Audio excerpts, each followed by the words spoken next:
어제 친구가 이런 말을 했어요. 야, 니 그거 좀 이상한 것 같은데? 자고 일어났더니 어느새 내 생각이 바뀌어 있더라고요. 마치 내 뇌가 누군가에게 해킹당한 것처럼요. 혹시 여러분도 그런 적 있나요? 분명 내 생각이 확고했는데 누군가 한마디 하면 내가 잘못 생각한 건가? 하면서 조용히 흔들리는 거예요. 저도 그랬어요. 제 의견보다 다른 사람의 한마디가 더 큰 목소리를 가졌던 시절이요. 그때는 몰랐어요. 내가 나를 조금씩 잃어가고 있다는 걸요. 오늘은요, 이 정신적 해킹을 막고 관계 속에서도 나답게 사는 법에 대해 여러분에게 조용히 이야기해 보려 해요. 먼저 하나만 짚고 갈게요. 상대의 의견을 듣지 말라는 게 아니에요. 우리가 막아야 할 건요, 무의식적으로 끌려가는 것이에요. 상상해보세요. 당신이 새로운 프로젝트를 시작하려고 해요. 설레이는 마음으로 친구에게 말했더니 아우, 그거 너무 어려운 거 아니야? 실패하면 어떡하려고. 그 순간 설렘이 순식간에 불안으로 바뀌는 거예요. 우리가 흔들리는 이유는 사실 간단해요. 착하니까요. 그리고 관계를 소중히 여기니까요. 싫다고 하면 상처받을까봐, 이기적인 사람으로 보일까봐, 관계가 깨질까봐. 하지만 진실을 말씀드릴게요. 진짜 건강한 관계는요, 서로의 다름을 존중할 때 더 단단해져요.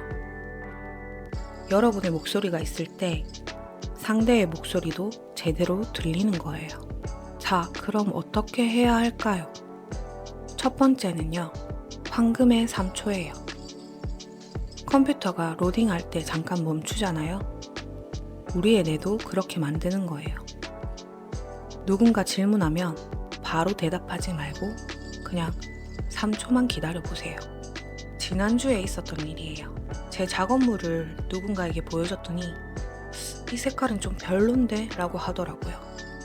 예전에 저라면 바로 그래? 그럼 바꿀까? 했을 거예요.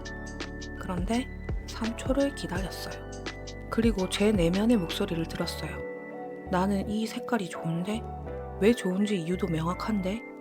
그래서 이렇게 말했어요. 나는 이 색깔이 이런 이유로 마음에 드는데 네가 별로라고 느낀 구체적인 이유는 뭐야? 3초만 기다렸을 뿐인데요. 저는 제 중심을 지켰고 동시에 상대 의견도 진지하게 들을 수 있는 공간을 만들었어요. 두 번째는요, 나는 이라는 메시지예요. 작은 차이 같지만 나는 이라는 주어 하나가 당신의 생각에 주인의식을 만들어줘요. 너가 그렇게 말하니까 맞는 것 같아가 아니라 나는 조금 다르게 느껴져. 왜냐하면 이게 바로 자기다움을 지키는 첫걸음이에요. 세 번째는요, 내 이유 저장소를 만드는 거예요. 우리가 흔들리는 진짜 이유는요, 내가 왜 그 생각을 했는지, 왜 그 선택을 했는지 명확히 모르기 때문이에요. 예를 들어 볼게요. 여러분이 이번 주말에 혼자 집에서 쉬기로 결정했어요. 그런데 친구가 말해요. 너 요즘 너무 집에만 있는 거 아니야? 나가서 놀아야지. 갑자기 불안해지죠. 하지만 내 이유 저장소가 있다면요. 고마워. 하지만 나는 지난주에 사람들을 너무 많이 만나서 에너지가 바닥났어. 이번 주말엔 나를 충전하는 시간이 필요해. 다음 주엔 내가 먼저 연락할게. 명확한 이유가 있으면요, 흔들리지 않고 따뜻하게 경계를 그을 수 있어요. 네 번째는요, 감정과 사실을 나누는 연습이에요. 우리는 종종 상대의 감정에 끌려가요. 상대가 확신에 찬 목소리로 말하면 그 내용이 뭐든 사실처럼 느껴지거든요. 친구가 말해요. 야, 그 영화 진짜 완전 별로더라. 시간 아깝다 아이가. 그런데 사실은 뭘까요? 친구는 그 영화가 별로였다. 그것뿐이에요. 누군가 의견을 말할 때마다 속으로 번역해보세요. 아, 저 사람은 그렇게 느꼈구나. 저 사람의 경험에서는 그랬구나. 이렇게 하면요, 상대의 의견을 존중하면서도 내 생각의 공간을 지킬 수 있어요. 5번째는요, 부분 동의의 기술이에요. 모든 걸 다 받아들일 필요는 없어요. 일부만 동의하는 것도 괜찮아요. 오, 네가 재미있게 봤다니 좋다. 나는 요즘 시간이 없어서 나중에 여유 생기면 볼게. 친구의 감정은 인정하되 나의 상황도 명확히 전달하는 거예요. 이게 성숙한 어른의 소통이에요. 6번째는요, 질문을 하는 힘이에요. 누군가 당신의 선택에 대해 뭐라고 할 때 바로 방어하거나 동의하지 말고 질문을 던져보세요. 어떤 부분이 안 될 것 같아? 네가 보기엔 어떤 부분이 가장 어려워 보여? 이렇게 하면요, 제 중심을 잃지 않으면서도 상대의 의견을 진지하게 들을 수 있어요. 어쩌면 상대가 내가 못 본 맹점을 짚어줄 수도 있잖아요. 7번째는요, 나에게 가치 나침판이에요. 나침판은 어디를 가든 항상 북쪽을 가리키잖아요. 우리에게도 그런 게 필요해요. 예를 들어서 저에게는 창의성과 진정성이 핵심 가치예요. 그래서 누군가 그냥 다들 하는 대로 해 라고 조언할 때 저는 제 나침반을 확인해요. 이 조언이 내 가치와 맞나? 맞지 않으면 정중히 거절할 수 있어요. 이게 이기적인 게 아니에요. 이게 바로 자기다움을 지키는 거예요. 사실은요, 우리가 남의 의견에 끌려가는 가장 큰 이유는 두려움이에요. 내 판단이 틀리면 어떡하지? 실패하면 어떡하지?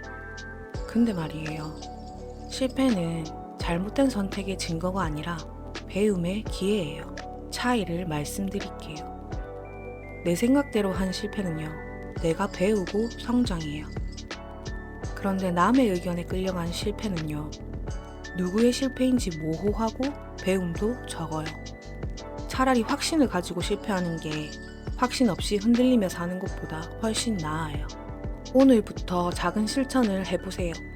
처음엔 어색할 거예요. 어쩌면 내가 너무 이기적인가 하는 죄책감도 들 수 있어요. 하지만 기억해주세요. 하나, 오늘 하루 한 번이라도 3초 멈춤 연습하기. 둘, 내 선택의 이유를 한 문장으로 정리해보기. 셋, 나는으로 시작하는 문장 사용하기. 넷, 감정과 사실을 구분해서 듣기. 다섯, 질문으로 대화 이어가기. 이 5가지만 연습해도 한 달 후엔 완전히 달라진 당신을 발견하게 될 거예요. 정리해 볼게요. 상대를 무시하거나 독불 장군이 되자는 게 아니에요. 오히려 반대예요. 내 중심이 명확할 때 상대의 의견을 더 깊이 듣고 진짜 대화를 할 수 있어요. 흔들리지 않는 나무가 바람을 더 잘 견디듯이 중심이 있는 사람이 관계에도 더 건강하게 만들어요.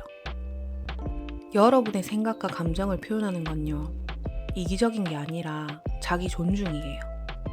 진짜 친구, 진짜 좋은 관계는요, 여러분이 솔직할 때 더 깊어져요. 여러분이 여러분답게 있을 때 진짜 여러분을 좋아하는 사람들이 곁에 남아요. 오늘부터 여러분은요, 누군가를 의견에 자동으로 동의하는 사람이 아니라 선택해서 동의하거나 동의하지 않는 사람이 될 수 있어요. 그 차이, 작아 보이지만 삶을 완전히 바꿔놓아요. 여러분의 생각은 여러분의 거예요. 그 귀한 걸 너무 쉽게 내어주지 마세요. 작은 용기를 내보세요. 여러분은 충분히 가치 있고 여러분의 목소리는 들릴 자격이 있어요. 도움이 되셨다면 구독과 좋아요 눌러주시면 더 많은 분들께 힘이 될 거예요. 오늘도 단단한 하루 되세요.